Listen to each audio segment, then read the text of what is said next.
Greetings YouTube. Good morning to everyone here. It is 8:07 here in Columbus, Ohio. So you guys know what this video is going to be. This is answering questions, weekly questions. All right. So as usual, I'm going to read these questions here and I'm going to answer them. And it looks like today we have about 20. How many questions are here? We got about 22. Looks like 22, 21, 22. All right. Okay, so without further ado, let's go ahead and get to it. So, starting from the top. Let me see. Okay, that's not a question.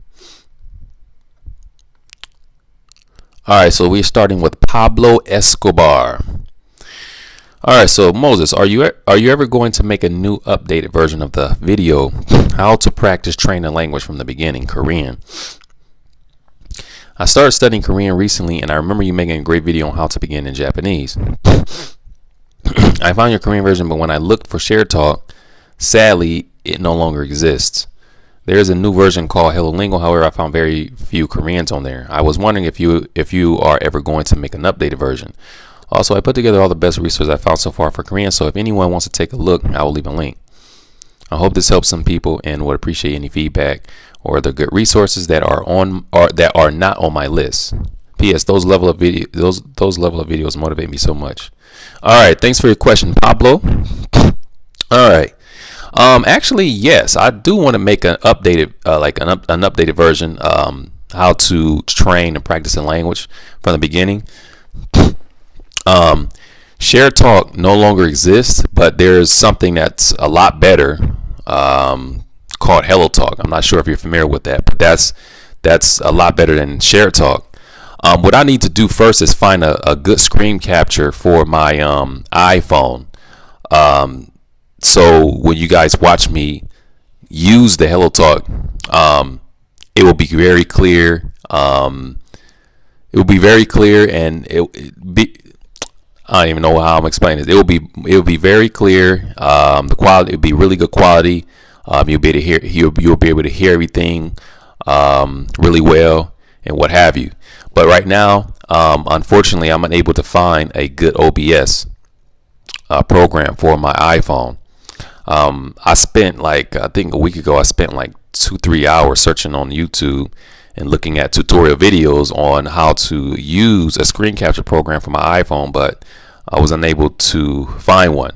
So if you guys know of anyone, if you guys know of any program, any OBS software program, screen capture programs for iPhone, let me know. Really let me know, because I definitely want to do that. And I also wanted to do it on my live stream, do it like live. So yeah, I'm still looking for one, and once I find that, I'll be very, very, very, very obliged to make that update video on how to practice training language from the beginning. Alrighty. Thanks a lot again for your question. If you have any other questions, just post them in this video that I'm making now, and I will answer them in the next video, Q&A video. Alright. Let me see. Next question by Demolitionator. Do you watch any other YouTube polyglots? Okay, let me see. Lately, no, I haven't really watched any of the other videos made by other language enthusiasts. But a long time ago, I think I would say watch Loki the most. I used to watch his videos like the most out of everybody else's videos. Yeah, I used to watch those the most. But lately, I haven't really been keeping up. I lost like track of his videos and some other people's videos. But yeah, Loki, I used to watch him. Someone replied, say, yeah, do you watch Loki? Yeah, I used to watch his video. I watched a lot of his videos in the past, and I think he's still making videos. I actually have his channel featured on my front page of my YouTube.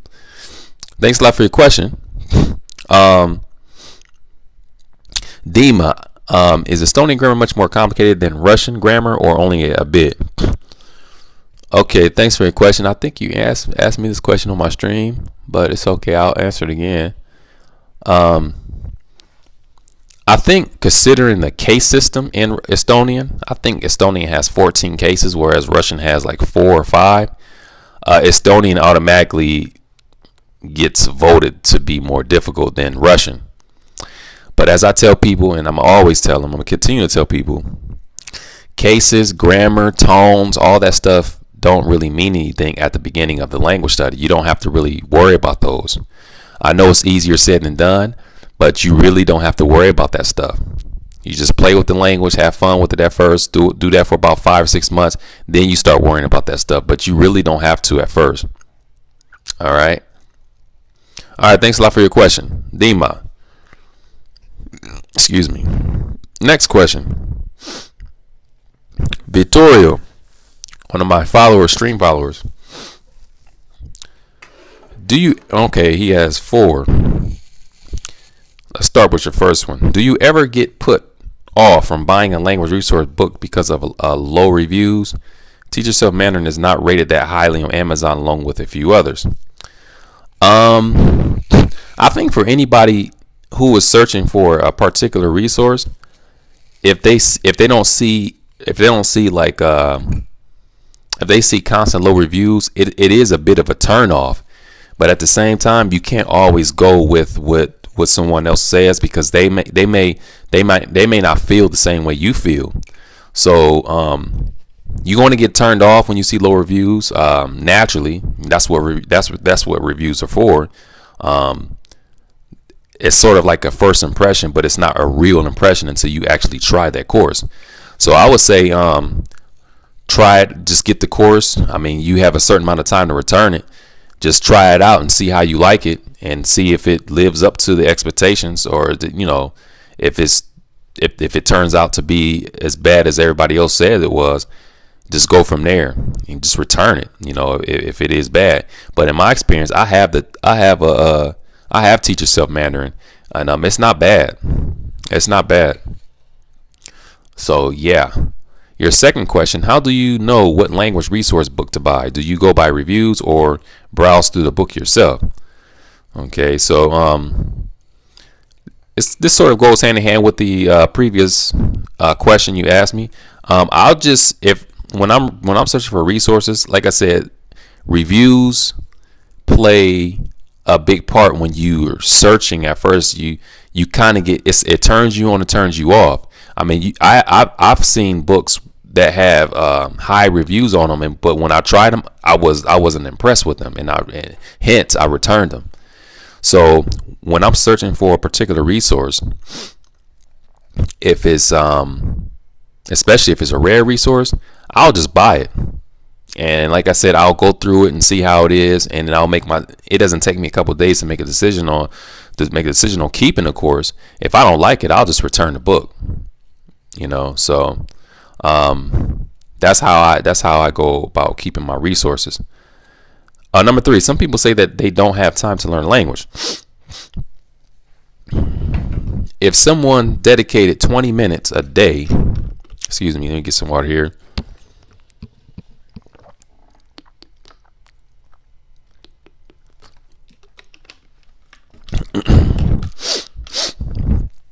If someone dedicated 20 minutes a day to learn a Romance or Germanic language, how long do you think it would take them to be conversational?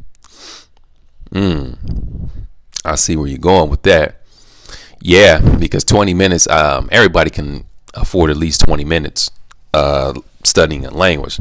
But the time, 20 minutes a day, you do that for every day,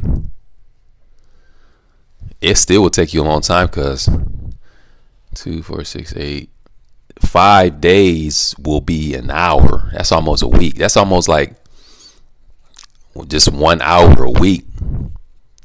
That's less than 2 hours a week.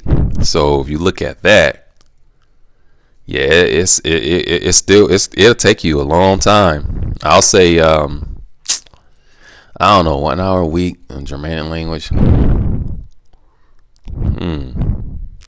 I'm not real good at calculating.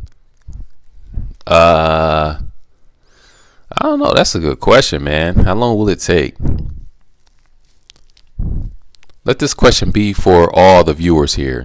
What do you guys think? How long would it take if you did 20 minutes a day for romance or Germanic language, how long would you take? How long do you think it would take to be conversational?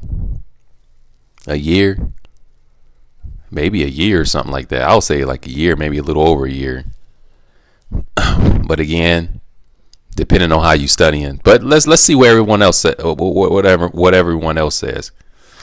All right, number 4. Would it be unwise to learn Arabic and Mandarin at the same time? I wouldn't say it would be unwise per se, considering that both languages are different.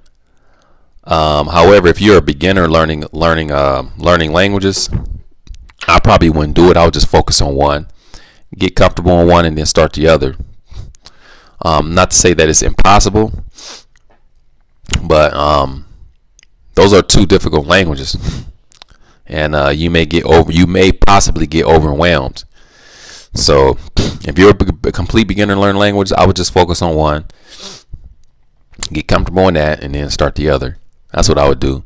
But it's not unwise. I wouldn't say it's completely unwise. It's possible to do two, especially if you have a great laid out schedule for studying both languages.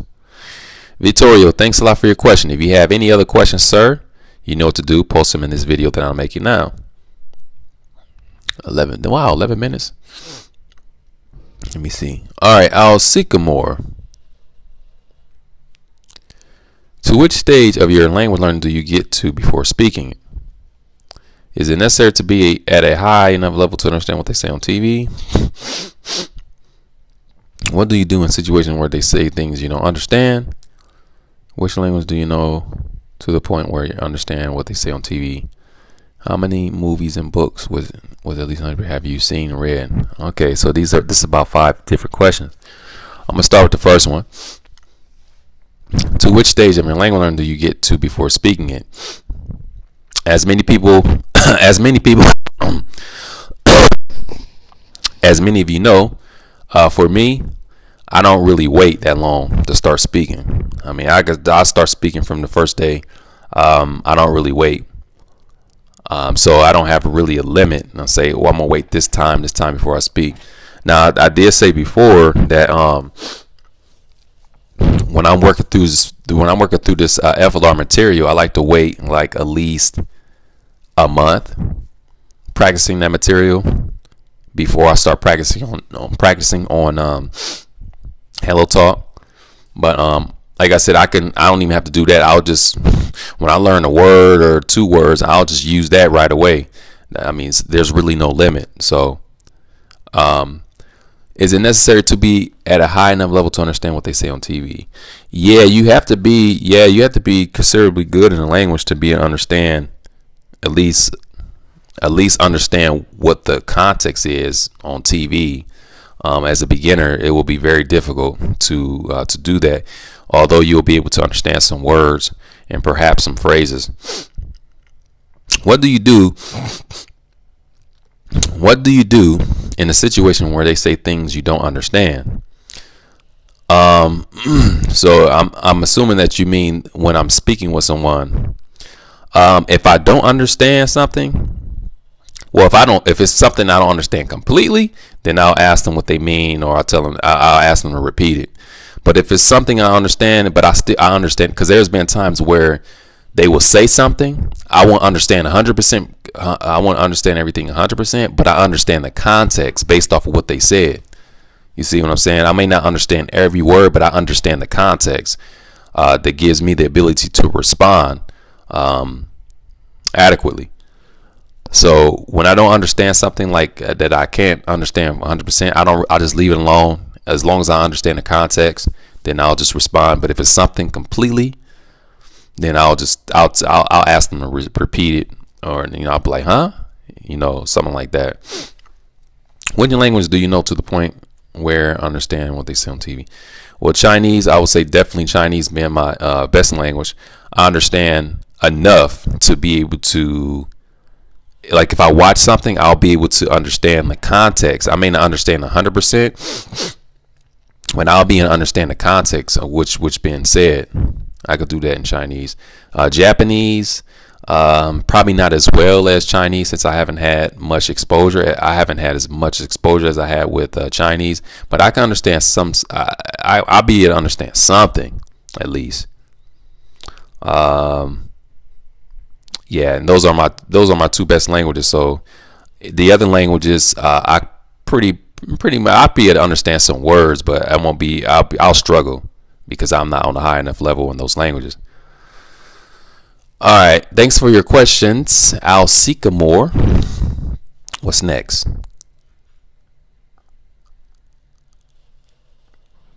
Rid. Moses, I'm starting to teach yourself Bengali.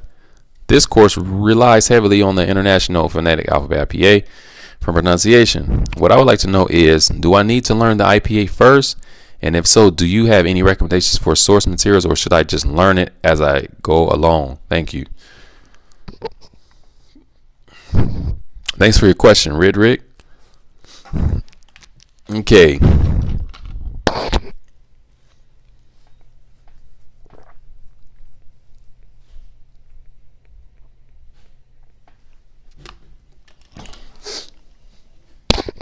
All right, so I'm not really familiar with the IPA. Well, I'm familiar with it, but I don't know. I haven't studied it.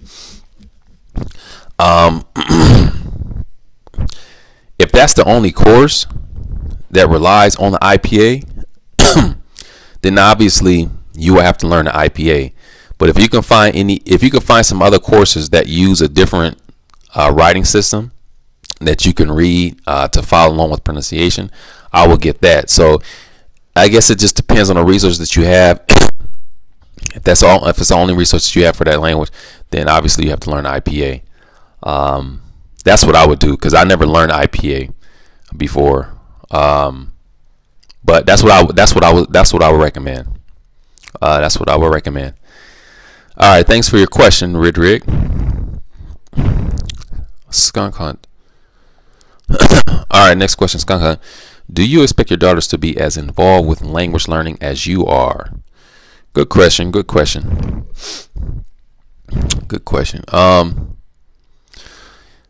No, I don't expect that. However, as a parent, what I would do is, since I have that experience, since language learning is my passion, I would, while they're young, push them in a direction like learning languages, and then as they get older, then obviously they'll make their own decisions. If they don't like languages, then they can do something else. But it's my job to push them in the direction, at least since I have the experience, and just, they're kids. They don't really know. They might like it, they may not, but I don't expect them to be my age and be really into language learning. I don't expect that. But I will push them in that direction, just for them to get some experience in that area.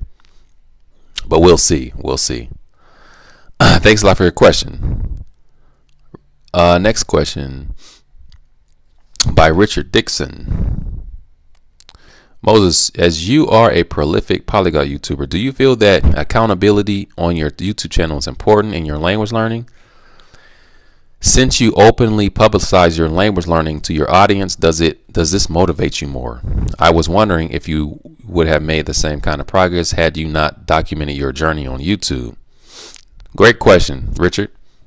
It is motivating. I would say it's motivating in the aspect of like me making the actual videos, making the actual footage, going out there, leveling up, getting that footage for my viewers, because a lot of people support those videos. So in that aspect, it's definitely motivating. Does it motivate me to learn languages? It does and it does not. And had I not started doing this as I've done before, I think I would still be learning languages successfully. Like, for example, Chinese is the first language that I've learned, foreign language, and there was no YouTube around. There was no YouTube. I didn't have any audience, and I was able to learn the language rapidly, get a lot of good progress, and through just practicing. So definitely, if I didn't have a YouTube channel, I would still be learning languages. I will still be. I believe that I would still be successful learning them. Having an audience just put the icing on the cake. It's just, you know, it adds more to it. People that's a support, you know, because, you know, support is a big thing, and just, you know, growing. It helps with growth. You know, you get feedback on certain things. It's just great. But yeah, I hope I answered your question thoroughly, Richard. Thanks for viewing and posing a question. If you have any other questions, post them in this video, and I will answer them in the next video. All right, palabra. Our next question. This guy here. Palabra. We at 20 minutes. Okay, so hey man, how you doing? As always, I appreciate your presence here on YouTube. Thanks a lot. Question 1. So he has about 4 questions. I'm gonna start with the first one. Do you use your own knowledge to create dialogues, drills for your FLR courses, or did you work with native speakers? Ask them to help you create your course text. How did you do that? How did you create your courses? Okay. Thanks again for your question, Palabra. All right. Basically, I think I talked about this before. When I created that course, those questions answered, all that content that you see, those are based off of my very own experience of practicing with a native speaker. Because pretty much I know what they're going to ask me. So I say, okay, they're going to ask me this, so I'm gonna go ahead and get that. When I first started creating the course, I say, okay, they may ask me this, they asked me that, so I might as well just, you know, get those translated with the audio and whatnot. And then as far as the keywords, that was just something that I came up with, because back in the day, I remember when I was going through textbooks, I would actually underline or highlight certain keywords. I would call them keywords, those conjunctions and adverbs. I would underline them or I would highlight them. So I took that same concept and just chose a bunch of keywords for each week and put them together. I basically compiled them. So when I find a native speaker, I just give them the instructions and they just translate. I don't work with them and ask them to help me create the material. I already have it created. I just give them the instructions and they just translate that easily. Your second question. Can anyone create a language course? Let's say I want to create a language course in Estonian. What would I have to do? What are the first steps that you had to take? Can one make a living out of it? I think anyone can. I think anyone could. Absolutely. But like I was telling you before, like how I created my course, it was based off of my very own experience. And when you do things based off of your own experience, it makes it more easy to create a course. So that's how I was able to create FLR stuff, because I had my own experience. I've been practicing for a long time. And you know, when you have trial and error, you try different stuff and you say, okay, this doesn't work, I'm gonna try this doesn't work, I'm gonna try that. And see, once you do that for so long, you build up this experience, and you can be you build up this experience to the point to where you'll be able to share with someone. You'll be able to explain things to someone easily because you had that experience, if that makes sense.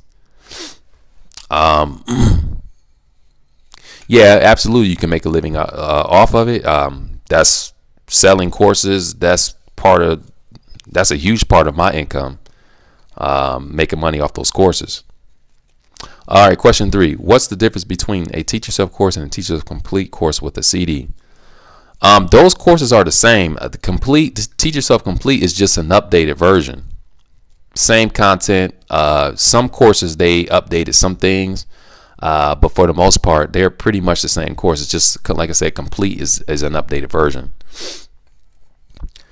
Question 4.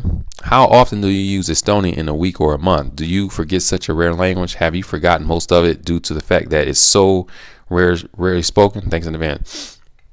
To be honest, I haven't practiced Estonian for like 5 years. I've been learning Finnish, which is close to Estonian, for about a year, but Estonian, I haven't touched that language lately. It's been a very long time. And yeah, I mean, I would say a rare language that you can't really practice. It is very hard, and it's really easy to lose motivation because you can't really practice it often. and I would say Estonian has been one of those languages. However, I do reckon that I will go back to that language and, you know, pick it back up. We'll see. We'll see. Thanks a lot for your question as usual, Palabra. You know what to do if you have any other questions. Hindi. Oh yeah. This is one of my stream followers. I answered this question. He said, if I already have Pimsleur, should I still purchase your programs? So I'll just answer it here for someone else. Maybe someone else had a similar question. Pimsleur is really good for beginners. I always say this in a lot of my videos when I make reviews. Pimsleur is very good for beginners, and I'll highly recommend it. You could use Pimsleur in conjunction with some other course, like the FLR course. You could use both courses as possible. So you don't have to buy Pimsleur and say, okay, I don't need the FLR course because I have Pimsleur already, because they're two different courses. The concept they have similar concepts, but they are different courses, and I think you can use them at the same time. Absolutely. What else? Yeah, okay, that's it. I don't want to get too much into that question. We're 26 minutes in.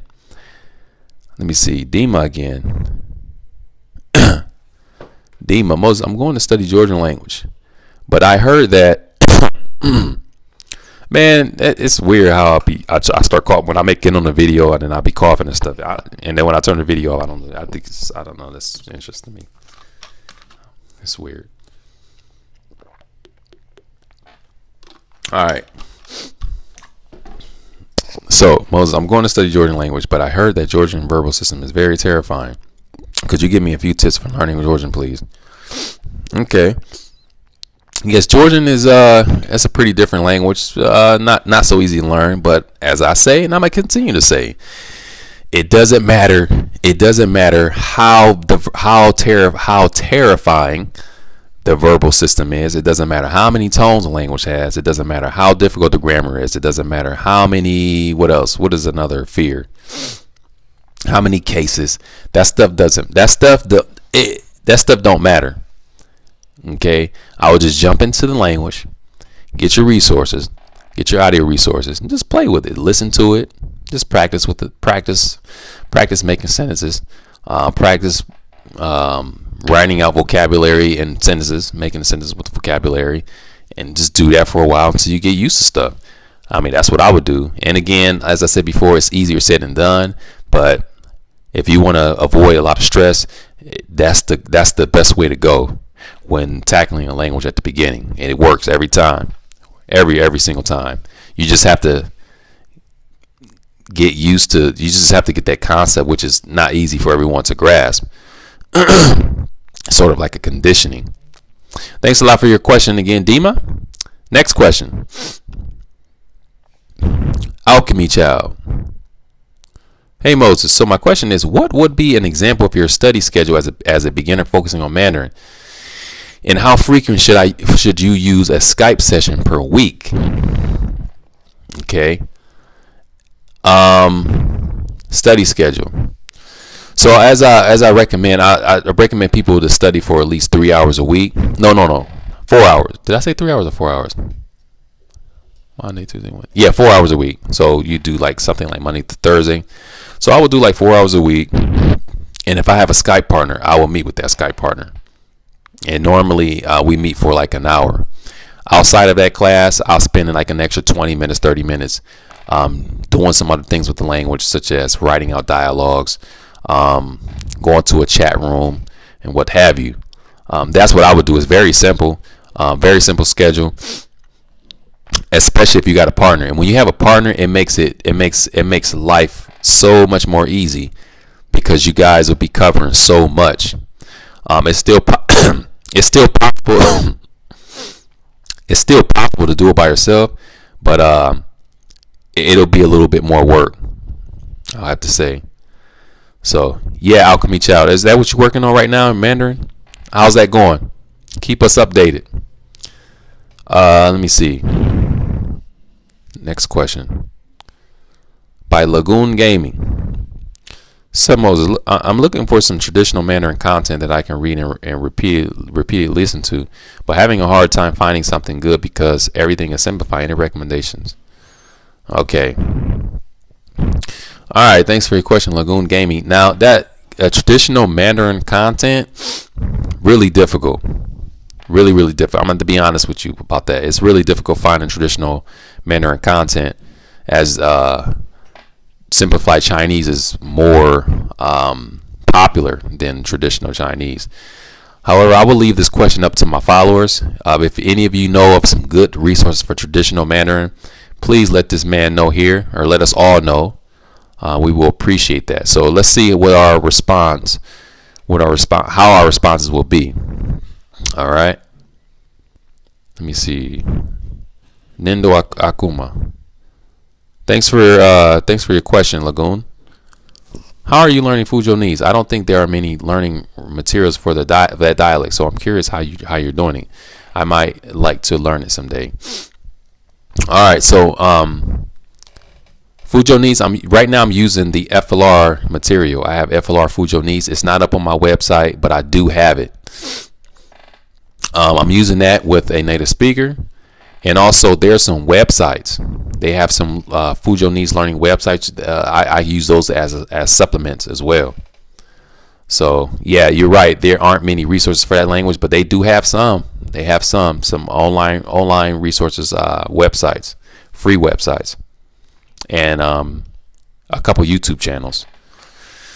All right, thanks a lot for your question. Next question, moving on.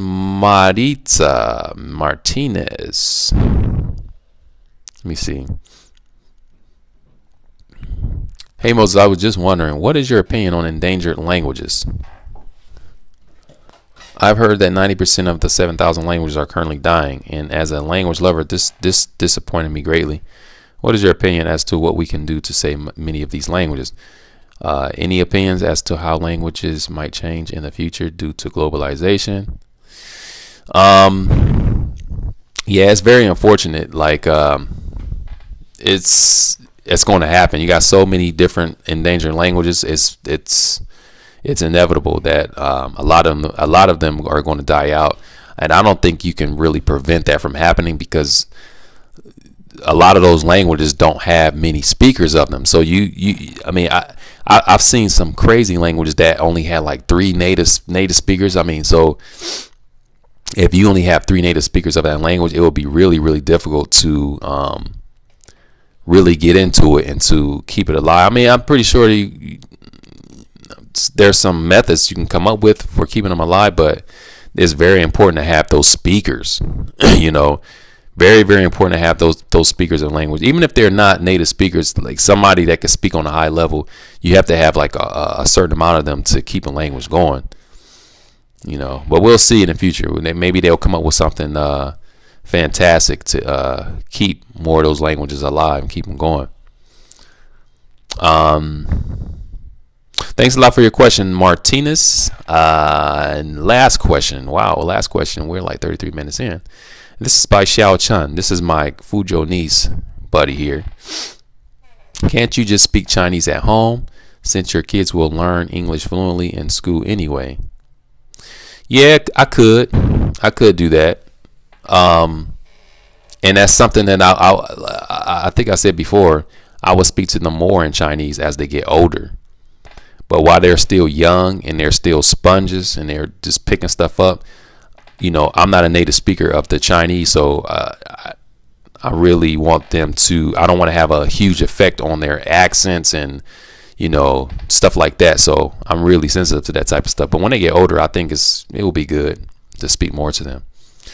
And that's the final question. We got to that quick, 34 minutes. So that is it. If you guys have any questions, any more questions, you know what to do. Post them in this video and I will answer them in next week's video. Yeah, that's it. Thanks for viewing. Thanks for asking the questions, and you guys have a great day, and I will talk to you soon. Peace.